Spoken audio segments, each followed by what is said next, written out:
Good morning, everyone. This is Marshall Giller bringing you the morning comment for October 23rd. ECB Governing Council member Nowotny yesterday made a striking admission. He noted that although there is no decision yet on buying corporate bonds, quote, the main concern of the ECB is that we have a shrinking balance sheet. And so, of course, the point is how to achieve growth of the balance sheet, unquote. Now, until now, the ECB has said its operations are a way of easing credit. But Nowotny is saying really that the ultimate aim is simply balance sheet expansion.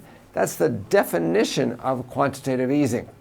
With the ECB launched on quantitative easing and the Fed set to end its QE next week, the dollar rose against all its G10 counterparts overnight. Indeed, it also rose against almost all the EM currencies we track too, except for the South African rand.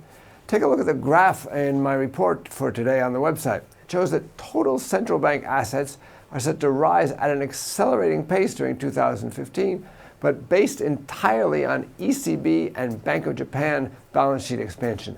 This should be enough to keep global financial markets afloat, but it also means the Eurozone and Japan would be the major, indeed the only source of new liquidity, which implies that the euro and the yen will be the main funding currencies. It looks to me like they're set to weaken further. Elsewhere, oil had a miserable day after the U.S. Energy Information Administration said that crude oil inventories rose more than double what was expected in the latest week. With OPEC unable to exert any discipline, I expect oil prices to continue to fall, dragging the commodity currencies, and particularly the Canadian dollar, down with them. New Zealand's inflation rate slowed sharply in the third quarter to 1% year-on-year. That's the bottom of the RBNZ's target range of 1% to 3%.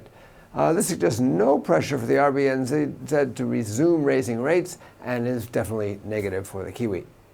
Today is Global PMI Day. We get the PMIs for October. The round started off well enough in China, where the HSBC China Manufacturing PMI rose to 50.4 from 50.2. The market had expected it to be unchanged.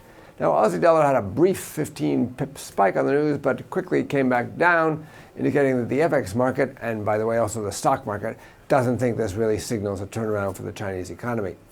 During the European Day, the Eurozone's preliminary PMIs are released just after the figures from Germany and France are announced.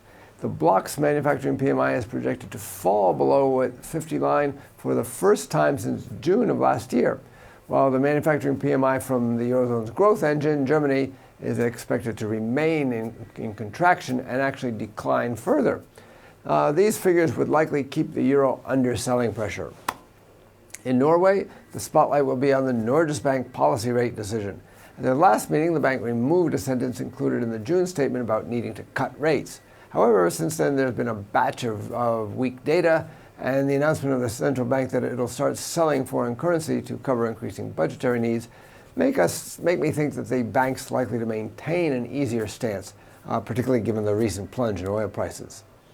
In the UK, retail sales, excluding gasoline for September, are expected to decelerate, adding to the recent batch of poor data coming from the country and perhaps putting more downward pressure on sterling.